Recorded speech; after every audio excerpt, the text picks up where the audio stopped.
This video will be on section 4.3, which is on L'Hopital's rule.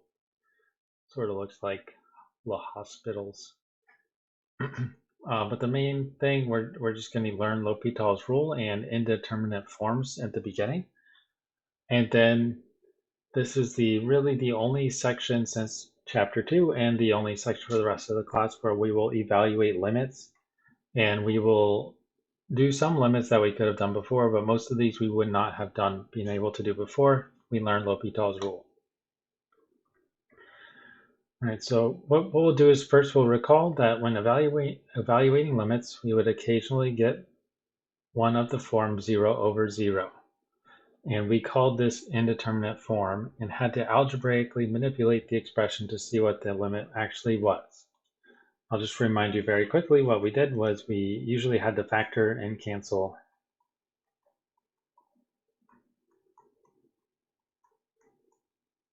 Right. And the thing is, not every limit that comes out to 0, 0, you'll be able to factor and cancel.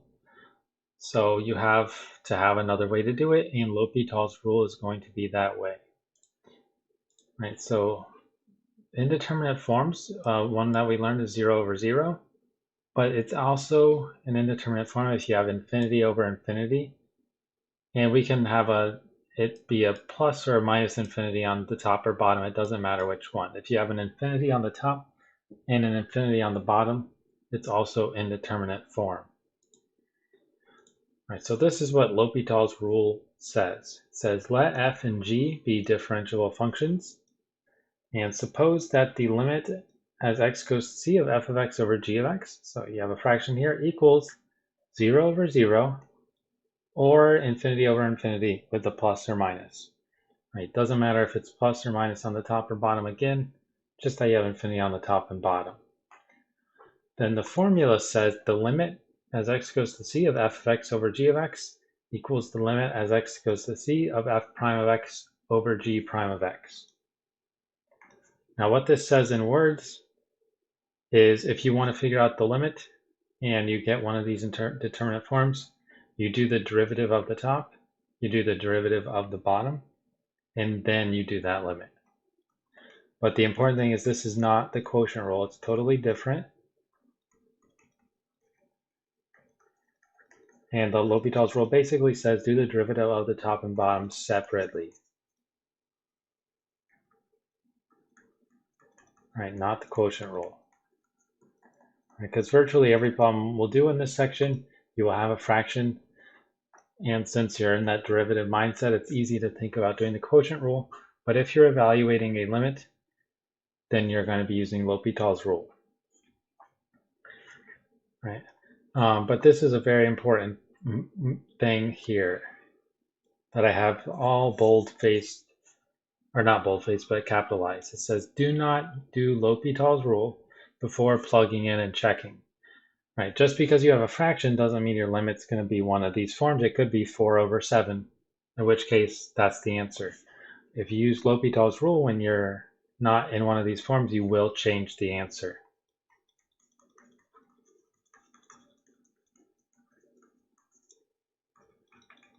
So we'll give you the wrong answer if you do not check first.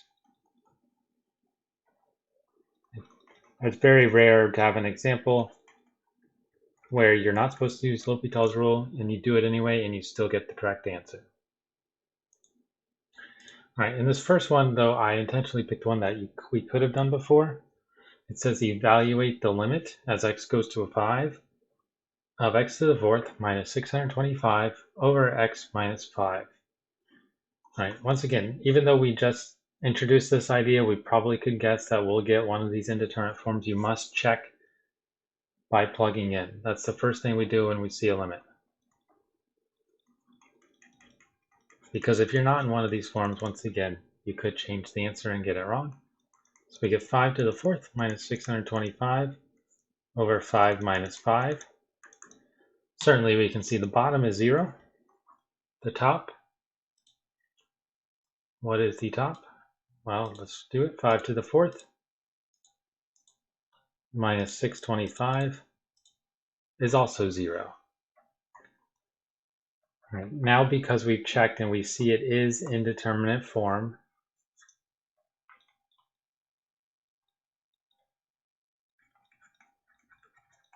we are allowed to use L'Hopital's rule.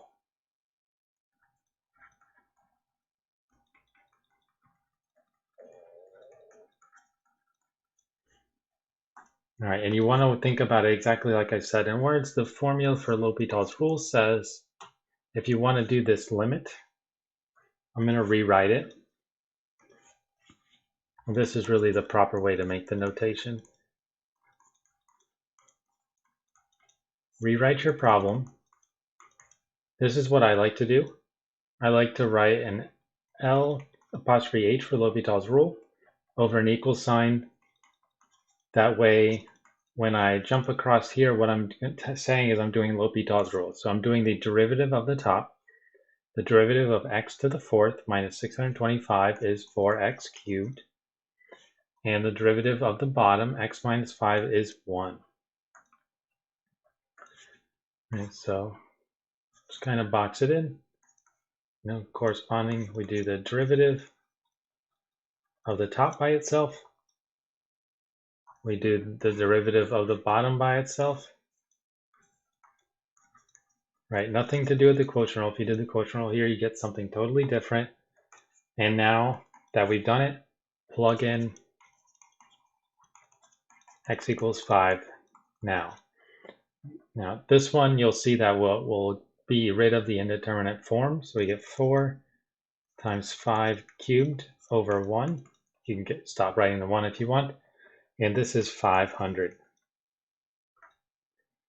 And that's our answer. We know when we do a limit, once we get to an answer, a number, that is our answer, unless it doesn't exist, but this one does.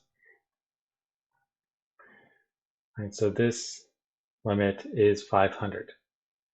Now it is possible if you do L'Hopital's rule and plug it in, you still get 0 over 0 or infinity over infinity, in which case you would just do it again. Typically, most of the homework problems will limit you having to do it only twice. Right, but once again, this was one that we could have done before because you can actually factor the numerator and then cancel out with the x minus 5. But, even off the top of my head, factoring this would take a few steps. Easier to do L'Hopital's rule. All right, next one, same deal. We want to evaluate a limit. I really just want to reinforce this by every single example. Plug in x equals 9 first because we don't know what it will be. So we get 9 squared minus 45, minus 4 times 9 minus 45 over 9 minus 9. And if you do the numerator out, what do we get? We know 9 squared is 81, so I'm just going to write that. Minus 4 times 9 is 36, minus 45 is 0. So once again, we get 0 over 0. And then same exact reason as the previous one, we can and want to do L'Hopital's rule. Now this is one also that you might be able to factor. You might not be able to factor it. If you can't, then this is really all you've got anyway. But I'm going to organize it the same exact way I did the previous one. I'm going to rewrite the limit I'm supposed to do.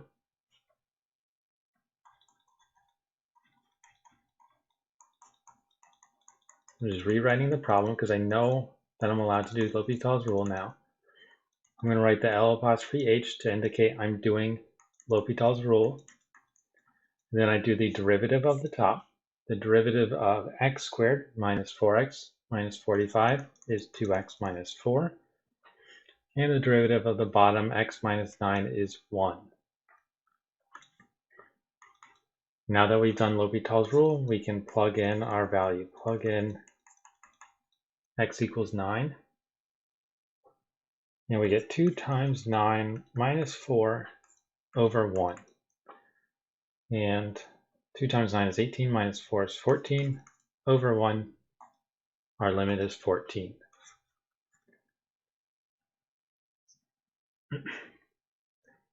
Right, so that's one thing that we can do. So the first two are very similar in that we could have factored each one, maybe didn't want to, but L'Hopital's rule is a way to just do all of them that are like this.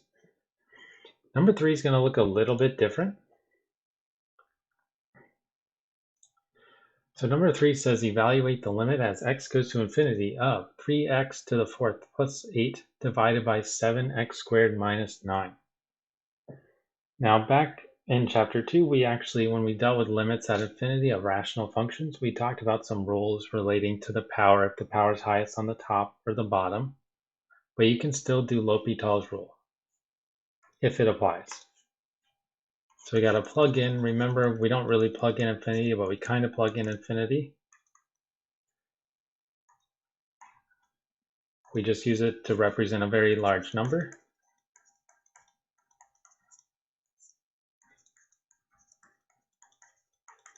And we want to see what we get. Well, remember, infinity to any power is infinity. So this is infinity. 3 times infinity is still infinity. If we add 8, we still get infinity. So it's infinity on the top. And on the bottom, same deal. Infinity to the second power is still infinity. Multiply it by 7, it's still infinity because it's still a very large number. If you subtract 9, it's still going to be a very large number. So it's infinity over infinity. And this is the other form where you are allowed to do L'Hopital's rule. And unlike the 0 over 0, a lot of times when you get infinity over infinity, unless it's a special form, you have to use L'Hopital's rule. But for me, anytime I'm having to do a limit and I get 0 over 0 or infinity over infinity, I just do L'Hopital's rule anyway, unless there's a super quick way to do it otherwise. Okay. All right, so I'm going to organize it exactly like I did the previous one. Rewrite the problem. I'm going to indicate that I'm going to use L'Hopital's rule by writing an LH over the equal sign. Now I'm going to do the derivative of each part. So the derivative of the numerator is 12x cubed. And the derivative of the denominator is 14x. Right, now here's where it's very different from the last one, is that the previous two, after we did L'Hopital's rule, you can see this one here in number 2, and this one back here in number 1, is there wasn't anything to simplify. The denominator came out to 1 both times. But if you can simplify, you want to do that. Because if you plug in infinity right now, I'll tell you right now, you'll get infinity over infinity, and you'd have to do L'Hopital's rule again. But if you simplify it, this is one where you can avoid doing it a second time. So I'm going to simplify first. The 12 and 14 have a 2 in common, so that becomes 6 and 7. And then we have x cubed and x.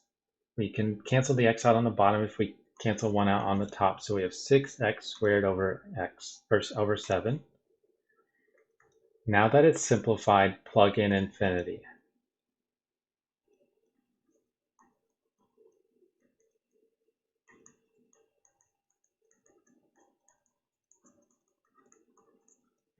Okay, so if we plug in infinity, we get 6 times infinity squared over 7.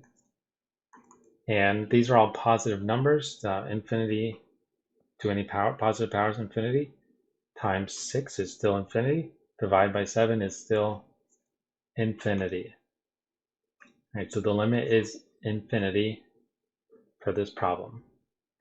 Now, if you go back to what we learned before, we actually learned that when the power is largest on the top, the degree on the top is largest.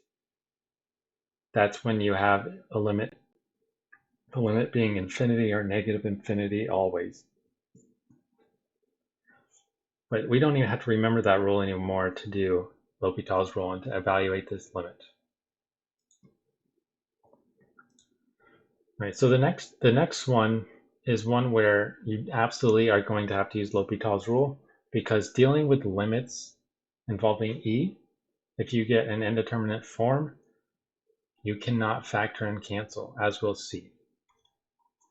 But once again, we want to start by plugging in our x equals 0. We don't want to do anything else besides that at the start.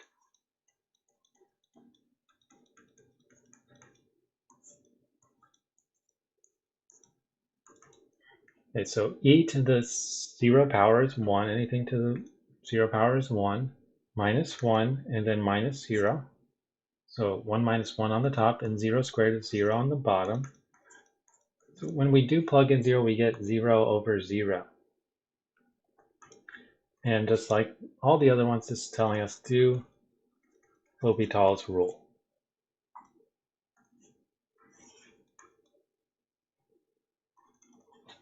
All right, so the limit as x goes to 0 of e to the 7x minus 1 minus 7x over x squared. Right? The reason we're going to do L'Hopital's rule is you can't factor this anyway. No one can. So we've got to do L'Hopital's rule. No other choice here. The derivative of the top, the derivative of e to the 7x. Well, the derivative of e to the x is itself, but don't forget the chain rule says multiply by the derivative of the exponent, which is 7. The derivative of 1 is 0, so that's gone. And then the derivative of 7x is 7. Right, but just be careful the way this is written. This is not 0, 7 minus 7, because this 7 is multiplying e to the 7x. Now the denominator, the derivative of x squared is 2x.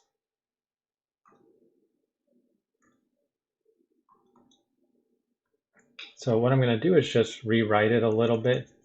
I'm not plugging in 0 yet, just because I don't want there to be confusion with the 7 minus 7. But now this is simplified, so let's plug in our x equals 0. Now we can see on the bottom, again, we're going to get 0. What do we get on the top? 7e to the 7 times 0 minus 7. And what is that? Well, e to the 0 is 1 once again, so this is 7 times 1, which is 7, minus 7, which is 0. So we actually get 0 over 0 again. Right, now if you look back to our simplified version, the only thing we can factor out is a 7, which isn't very useful because it's not going to cancel with the 2x. So we have to do L'Hopital's rule once more.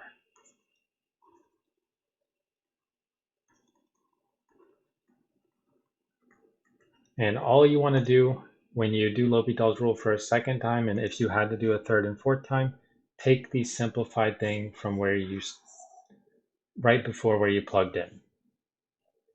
Right, so I'm going to rewrite. Let me draw an arrow. I'm just going to rewrite the last thing before we plugged in. And because we figured out we want to do L'Hopital's rule again, I'm going to write it in above my equal sign. And then same deal, do the derivative of the top and bottom. Now if you do the derivative of the bottom first, that derivative of 2x is just 2. So we actually know that we're not going to have to do L'Hopital's rule again because the bottom is 2. This isn't going to be 0 over 0 or infinity over infinity again. Now the derivative of the top, the derivative of 7e to the 7x. If the 7 sticks around, the derivative of e to the 7x. We did that before already, but we know it's e to the 7x times the derivative of the exponent, which is 7. And then the derivative of the last 7 here by itself is 0, because that's just a number. All right, once again, I'm just going to simplify it. 7 times 7 is 49. So we got 49e to the 7x over 2. And now it's simplified. Let's plug in.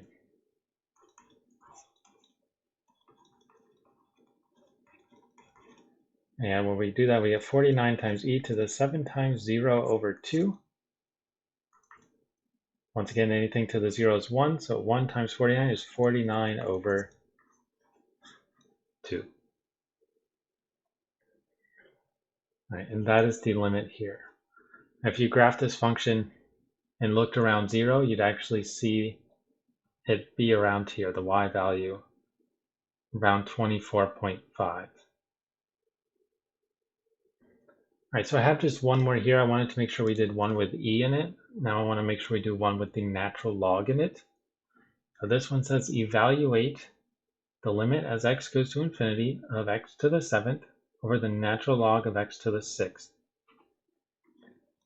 Once again, we don't know what's going to happen necessarily, so we got to plug in our infinity for x. We get infinity to the 7th over the natural log of infinity to the 6th. Now, if you're not comfortable with the natural log with the infinity inside, one thing I would say is just simplify the inside first. We know infinity to any positive power is infinity, so the top is infinity, and the infinity to the 6th inside is also infinity. Right, but here's the kicker. You may not have seen this before written this way, but this is actually infinity because the graph of the natural log of x, just to explain very quickly, as a reminder, if we graph y equals the natural log of x, if you remember the graph, even though it looks like it flattens out, as we go towards infinity, the y value keeps going up and up. So if we zoom out a little bit, see it's still going up a little bit. It's not going up very fast, but it's going to keep going up. So the limit as x goes to infinity, as we move to the right forever, the y value becomes infinity.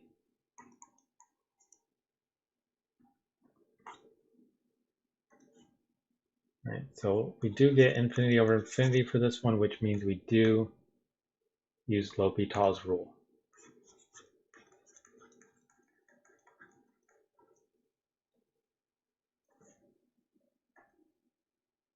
Right, so let's go ahead and do that. Rewrite our limit just to keep ourselves organized. Now, one thing I'll say, doing the derivative of, remember, the natural log of anything without x in it requires the, doing the chain rule. But we have a rule for moving the exponent out, and I strongly recommend doing the log rule first.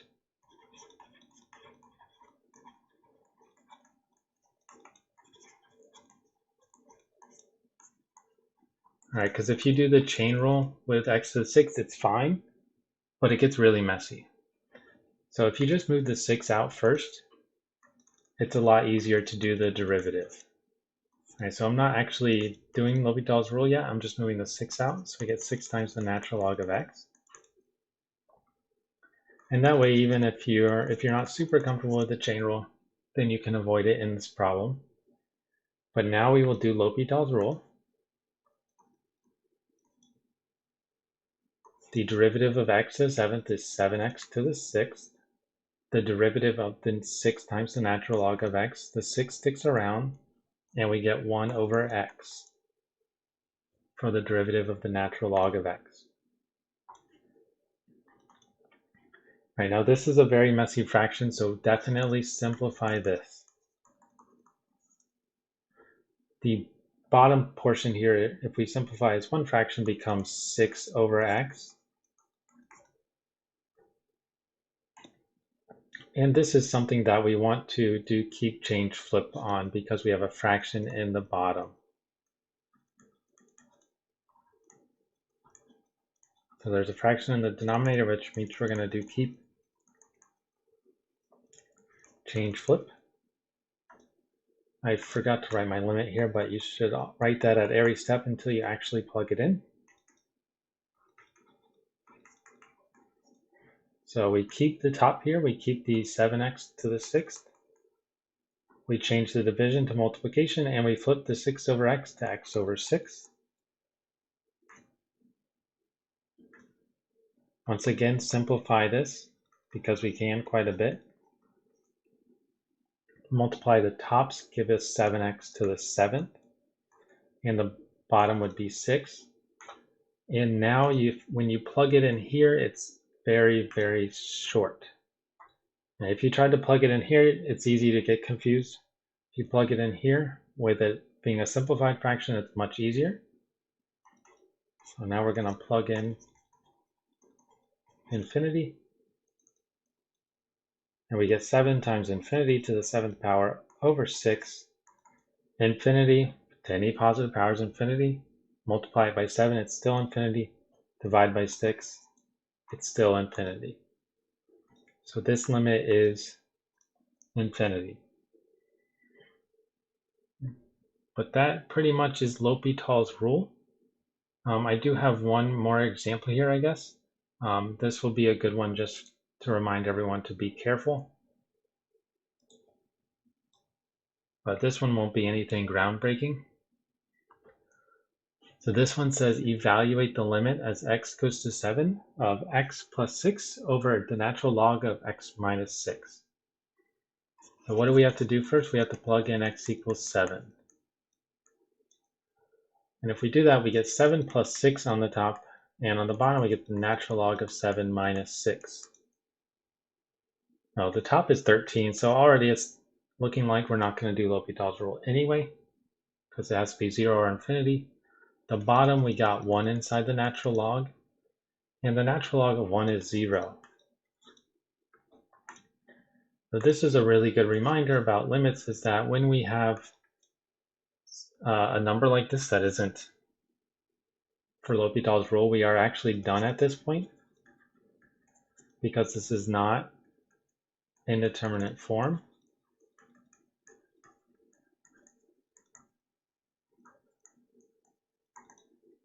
And what happens when we're dividing by 0 is that the limit does not exist.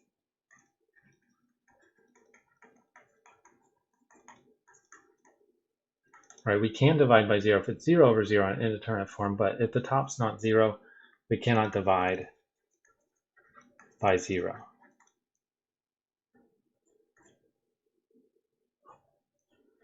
Right, so that's something to keep in mind. Now the last thing I wanted to do is, this might be relevant to some other homework problems that we didn't capture here. Nothing that you'll see on the homework is different than what we've done here, but a couple special limits involving e in the natural log. So the limit as x goes to infinity of e to the x is infinity. Kind of what we're saying is e to the infinity is infinity. You can graph this and see as the graph moves to the right, it goes up. You should have sort of a picture in your head of what this looks like. If we go to infinity of the natural log of x, that's what we dealt with above, that is infinity.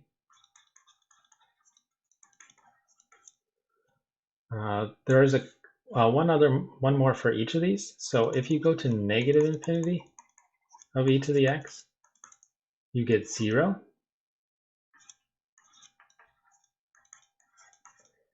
And once again, that comes from the graph, so you can graph this in your calculator and see it. And then the last one, this is one that I will show you the graph of the natural log of x here. If you have the limit as x goes to 0 from the right of the natural log of x, it equals negative infinity. Now this is probably the only time that if you see a one-sided limit, it's probably telling you to use this one. And the reason it will tell you that is the graph of natural log of x. Remember, it looks like this. And one thing about the graphing calculator is it kind of omits drawing it, but there's a vertical asymptote. This goes down to negative infinity. So as we move towards the x equals 0, what this is saying, from the right, we're going down to negative infinity. I guess we'll just, since I have this open, I'll show you the e to the x real quick. So if we graph e to the x, as we move to the right, it's going up to infinity. It's never going to turn back down. So that's what this first one is saying. And then as we go all the way to the left to negative infinity, it just stays along the x-axis. So y is 0. So that's why we have 0 for that limit. Right, but these are really the only special limits that if you come across, if you have just like we had in here, ln of 1, that's not special. We had e to the 0 in one of these, that's not special because you can just plug in 0 and 1. These are really the special limits added in this section. But that is L'Hopital's rule.